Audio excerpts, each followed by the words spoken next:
Hai teman, selamat datang di channel Sekate New. Jangan lupa pada teman-teman untuk like, komen, dan subscribe supaya tidak ketinggalan update dari channel ini. Mimin ucapkan terima kasih. Selamat menyaksikan.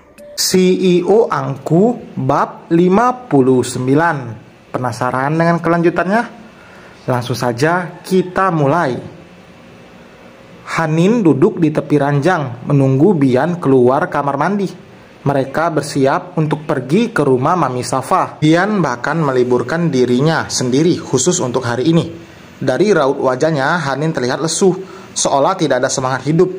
Ia bahkan merasa malas untuk melakukan apapun. Inginnya hanya rebahan saja. Saat Bian keluar dari kamar mandi, bukannya bergantian untuk mandi, Hanin malah menjatuhkan tubuhnya di kasur. "Kenapa? Kamu sakit?" Bian menghampiri, menyentuh kening istrinya dengan punggung tangan. "Enggak kok, lemes doang," jawab Hanin dengan suara lirih. "Kita ke dokter ya." "Aku enggak sakit." "Tapi muka kamu juga kelihatan pucat gitu." "Aku bilang aku enggak sakit." Bian menghela napas panjang. "Oke, jadi mau istirahat dulu atau nggak usah pergi aja ke rumah Mami?"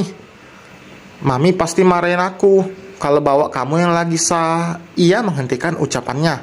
Jika mengatakan Hanin sakit, sudah pasti wanita itu akan marah lagi. "Mau sarapan apa?" Bian mengganti topik pembicaraannya. "Lagi nggak pengen sarapan." "Nanti kamu sakit loh, sedikit aja ya." "Bilang mau makan apa?" "Nasi goreng buatan kamu." Mata Bian membelalak. "Sayang, jangan bercanda. Kamu tahu sendiri aku nggak bisa masak kok. Masa iya minta masakin ke aku? Kalau mau masakan chef bintang 5 pasti aku turutin. Kalau aku, mending jangan deh. Yang ada kamu makin nggak selera makan nantinya." Hanin menggelengkan kepalanya. "Kalau bukan kamu yang masak, aku nggak mau makan. Nasi gorengnya harus pakai udang, bakso sama sosis. Terus itu semua jangan dimasak bareng nasi. Masak terpisah, nggak usah dibumbuin apa-apa, kasih kecap dikit doang." Bian termenung, ia menggaruk keningnya yang tidak gatal.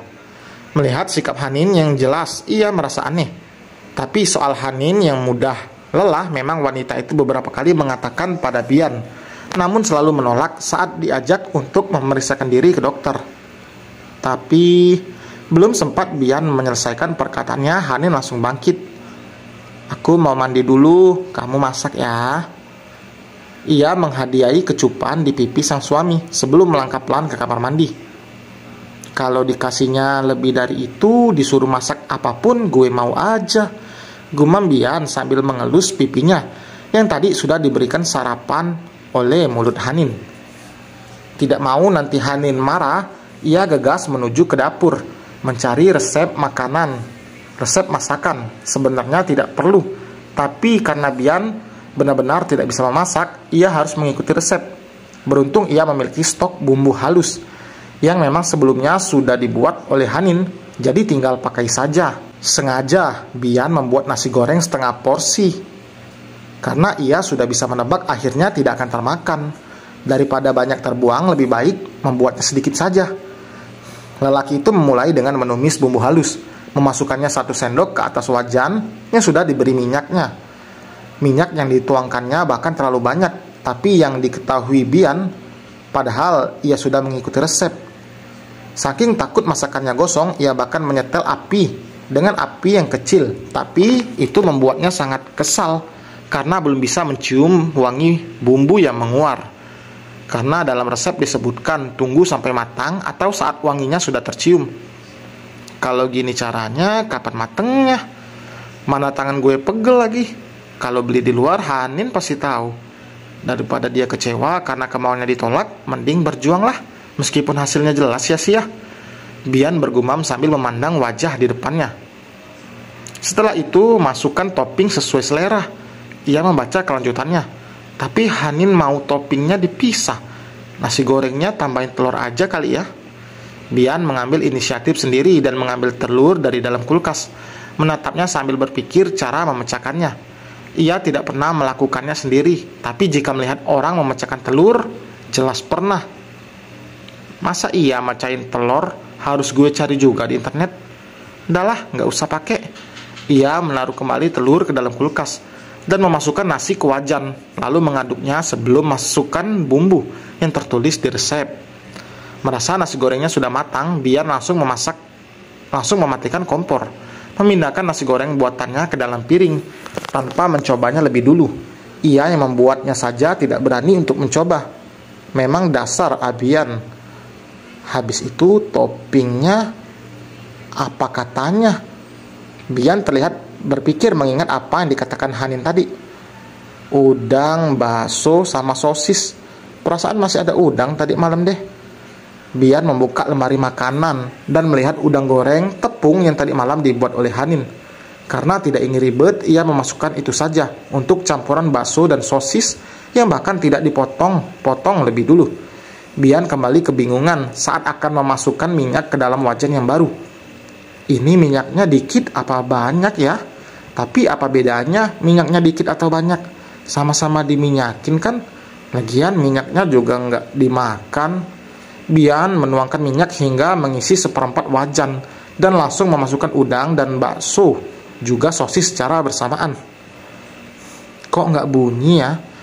Bagaimana minyaknya akan berbunyi jika Bian memasukkan semua bahan itu dalam kondisi minyak yang masih dingin, karena kompor saja baru dinyalakan. Pantes aja Mami jarang mau masak. Nunggu masakan matang aja rasanya seabad. Bian masih berdiri di dekat kompor memandangi udang, bakso, dan sosis yang sedang berenang. Berenang lo di minyak ampe kisut baru gue angkat. Bian mulai kesal. Kesabarannya sungguh diuji hanya dengan memasak. Mungkin jika disuruh memilih, lebih baik Bian bekerja seharian di kantor daripada memasak, meski hanya satu menu saja. Itu sangat menyiksa. Bersamaan dengan Hanin yang keluar dari kamar, makanan permintaan Hanin sudah tersusun rapi di atas meja. Nasi goreng sudah siap ratuku. Bian menarik kursi untuk Hanin duduki. Hanin terkekeh. Beneran kamu yang masak ini, Mas? Enggak, dibantuin SpongeBob. Ya akulah masak sendiri.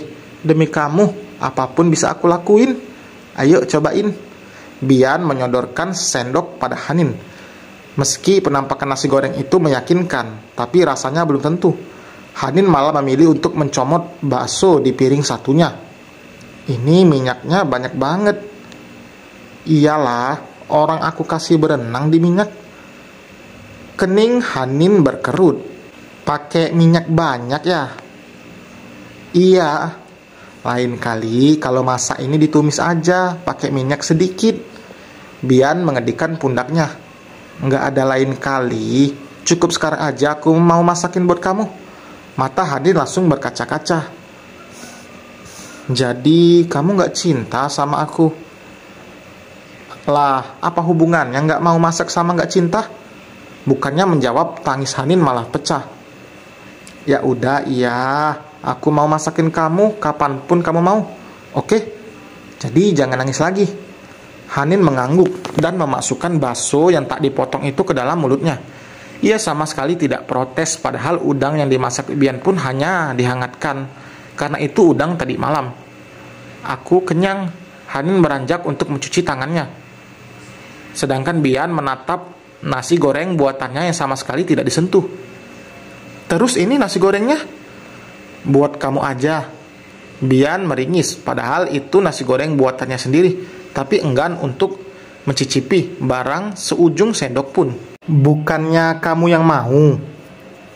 Aku udah kenyang. Ini kalau nanti siang dimakannya pasti nggak enak. Kita mungkin pulangnya malam dari rumah Mami. Sayangkan kalau dibuang.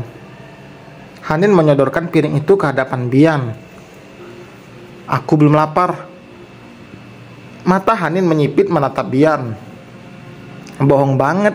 Dari tadi subuh perut kamu udah bunyi-bunyi kok. Skak mat. Bian tidak bisa menghindar lagi. Ia menelan ludahnya dengan susah payah sebelum memasukkan satu sendok nasi goreng itu ke dalam mulutnya. Sini aku suapin aja biar cepet. Kita harus bantuin Mami loh di sana. Bian menolak dengan gelengan kepala. Ini saja ia sedang mengumpulkan nyali. memakan nasi goreng yang dalam satu gerakan bisa masuk ke dalam mulutnya. Baru saja sampai di ujung lidah, rasa asin yang kentara membuat Bian buru-buru mengeluarkan lagi nasi goreng itu dalam mulutnya. Loh, kenapa? Gak enak. Bian sampai merasa ingin muntah. Ia langsung membuang nasi goreng tak layak makan itu ke tempat sampah. Sebelah alis Hanin terangkat melihat Bian yang meneguk air untuk menghilangkan rasa tidak enak di lidahnya. Emang kamu tadi nggak nyobain dulu? Enggak. Emang harus ya? Harus dong suamiku.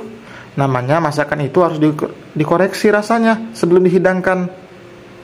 Demi kamu, aku bakalan belajar masak dari Chef Junot. Biar kamu nggak kecewa sama masakan aku. Hanin tersenyum. Ia beranjak dari duduknya dan melangkah mendekati Bian untuk memeluk lelaki itu. Makasih ya, kamu udah mau direpotin sama aku. Udah kewajiban aku sayang. Bian mengelus puncak kepala sang istri. Nanti malam aku kasih hadiah deh buat kamu, ucap Hanin sambil mengulum bibir bawahnya. Hadiah? Iya, biar kamu gak uring-uringan terus. Dan selesai teman, terima kasih telah mendengarkan. Jangan lupa like, komen, dan subscribe. Sampai berjumpa di bab berikutnya.